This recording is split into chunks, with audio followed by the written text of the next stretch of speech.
আসসালামু আলাইকুম গাইস, আপনারা সবাই কেমন আছেন? আশা করি সবাই ভালো আছেন। আজকে কিন্তু সেই সহবরাতের দিনে আমি থাকতে পারলাম না বাসায়। কিসের জন্য থাকতে পারলাম না? এই যে গাড়ি দেখছেন, এই গাড়িতে মাল নিয়ে এসেছিলাম। এখন আবার এই দৌলদিয়া ঘাটের থেকে লবণ লোড হচ্ছে।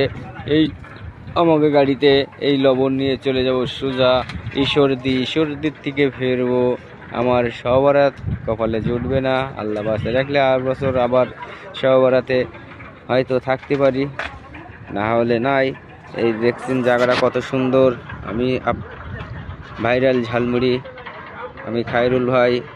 ভিডিওটি সবাই বেশি বেশি সাপোর্ট করবেন। কত সুন্দর সুন্দর জাহাজ দেখছেন, দৌলদিয়া ঘাট, খুলনা। এখানে আসলে এত সুন্দর সুন্দর জিনিস দেখতে পাবেন, উপভোগ করবেন। সবাই সুস্থ থাকেন, ভালো থাকেন। খুদা হাফেজ।